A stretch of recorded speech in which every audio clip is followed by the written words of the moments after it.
ሸዋ ሸዋ የኢትዮጵያ እምብርትና የታሪክ አስኳል። ትንሽ ስለ ሸዋ በሞላ ሀበሻ የተጻፈ ሸዋ የኢትዮጵያ እምብርትና የታሪክ አስኳል እንደ ውቅያኖስ ውሃ ተጨልፎ ከማያልቀው ታሪክ በጥቂቱ ሞላ ሀበሻ በጽሑፍ ይዳስሳል። ሸዋ በኢትዮጵያ ገጸ ምድር መሃል ላይ የሚገኝ ታሪካዊ ስፍራ ነው። ለብዙ መቶ ዓመታት በሉዓላዊነት በራሱ መሪዎች ሲተዳደር የኖረ የኢትዮጵያ አካል ሲሆን ርዕሰ ከተማው እስከ 1889 ዓ.ም በሰሜን ሸዋ ውስጥ በየጊዜው በተለያዩ ስፍራዎች ሲፈራረቅ ቆይቶ ባለፉት 100 በላይ ዓመታት ግን አዲስ አበባ ሆናለች። ደብረ ብርሃን፣ አንኮበር፣ አንጾኪዮ፣ ልቼና እንጦጦ በተለያዩ ጊዜያት የሸዋ ርዕሰ ከተማዎች ነበሩ። የሸዋ ገጸ ምድር እምብርት በአሁኗ ኢትዮጵያ መሃል የሚገኙት ተራሮች ናቸው። የግዛቱ ተራራማነት የተፈጥሮ መከላከያ በመሆን ከውጭ ወረራ ለመላ አገሪቱ ደጀን የነበረና በፍትህ አስተዳደር ዝናው ለሌላ ኢትዮጵያውያን ዜጎች መጠጊያ መሸሸጊያም ነበር። የዳግማዊ ምኒልክ የአቡነ ተክለ ሃይማኖት እግዚአብሔርና ሰይጣንን ለማስታረቅ የሞከረችው ቅዱስ ክርስቶስ ሳምራ የአማርኛ ፊደል ገበታ በስፋት በማሰራጨት የሚታወቁት ተስፋ ገብረስላሴ ዘብሔረ ቡልጋና የሌሎችም ታዋቂ ኢትዮጵያውያን የትውልድ ስፍራ የሆነችው ሸዋ። ወደ ሰሜን ሸዋ ደብረ ብርሃን። የሰሜን ሸዋ ዞን ዋና ከተማ የሆነችው ደብረ ብርሃን ከአዲስ አበባ 130 ኪሎ ሜትር ርቀት ላይ ትገኛለች። የተቆረቆረችውና ስያሜውን ያገኘችው ደግሞ ከ500 ዓመት በፊት በ1446 ዓ.ም አካባቢ በአጼ ዘርዓ ያዕቆብ ከ1426 እስከ 1460 ዓ.ም ነበር።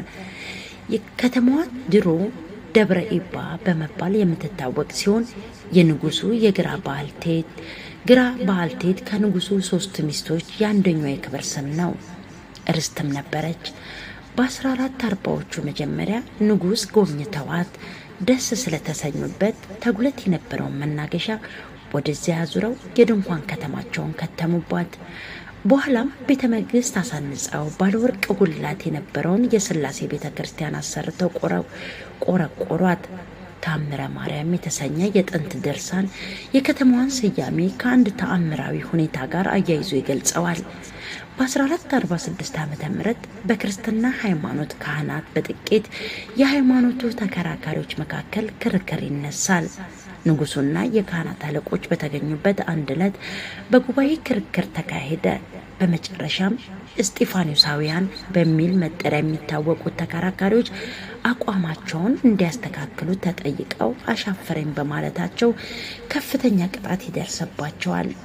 ይህ በሆነ በ38ኛው ቀን መጋቢት 10 1446 ዓ.ም ረዘም ላለ ጊዜ ምናልባትም ለቀናት የቆየ ቦግ ያለ ብርሃን ከሰማይ ይወርዳል።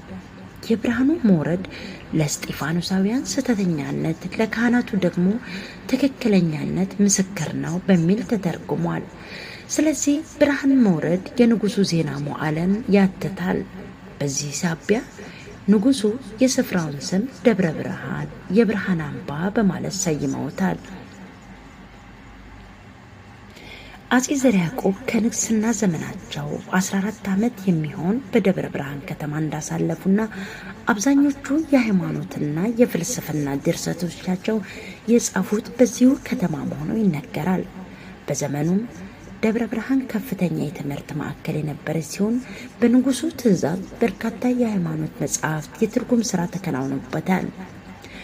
አንጎለላና አንጎለላ ኪዳነ ምሕረት። አንጎለላ ከተማ የምትገኘው ከደብረ ብርሃን ከተማ በስተምዕራብ 10 ኪሎ ሜትር ርቀት ላይ ነው። በንጉሥ ሳህለ ሥላሴ ከ1805 እስከ 1840 ዓ.ም እንደተሰየመች የሚነገርለት ሲሆን በሸዋም ሁለተኛ ከተማ ነበረች። ያለ ውጤት የቀረ ቢሆንም ንጉሥ ሳህለ ሥላሴ የውጭ ግንኙነታቸውን ለማጠናከር ከእንግሊዝ 1834 እና ከፈረንሳይ 1835 ዓ.ም የመንግስት ዲፕሎማቶች ጋር የንግድና የወዳጅነት ውል የተፈራረሙባት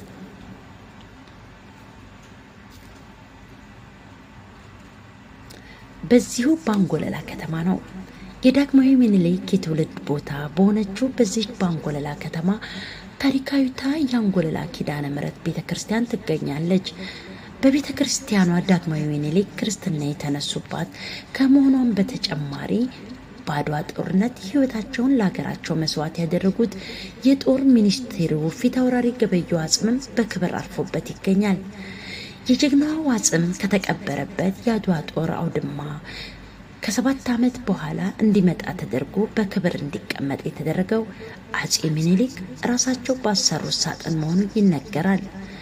አድዋ ላይ ከወደቁት ጀግኖች ኢትዮጵያውያን አንዱ የሆኑት ፊታውራሪ ገበየሁ ጠላትን ስሸሽ ከሞትኩኝ አስክሬኔን እዛው ቅበሩ፣ ጠላትን ፊት ለፊት ተጋፍጬ ከሞትኩ ግን አስክሬኔን በሀገሬ ቅበሩልኝ ሲሉ ለአጼ ምኒልክ ቃል አስገብተዋቸው ነበር። የአድዋ ጦርነት ተጀመረ።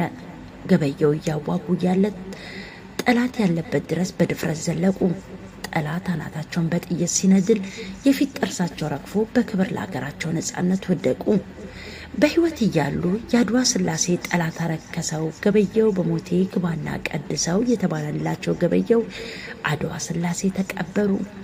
ከቆዩ በኋላ አድዋ ስላሴ ተቀብረው ከቆዩ በኋላ አጽማቸው ወደ አምባላጌ ጊዮርጊስ ተወሰደ።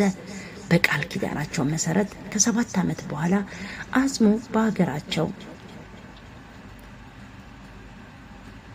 በሀገራቸው በአንጎለላ ኪዳነ ምሕረት አረፈ። የአንጎለላ ከተማ ከፍተኛ የከተማነት እንቅስቃሴ የተካሄደባት ቦታ በመሆኗ ልዩ ዋጋ የሚሰጣቸው የስነ ህንፃ ቅርሶች ፍርስራሽ ይገኙባታል። ከ150 ዓመታት በላይ እድሜ እንዳስቆጠረ የሚገመተው የንጉሥ ሳህለ ስላሴ ቤተ መንግስት ፍርስራሽ በተለይም በስሩ የሚገኘው አስገራሚ የቤተ መንግስት የምድር ቤት አሰራር ዓይንን የሚማርክና የጥንት አባቶቻችንን የፈጠራ ውጤት አጉልቶ የሚያሳይ ነው።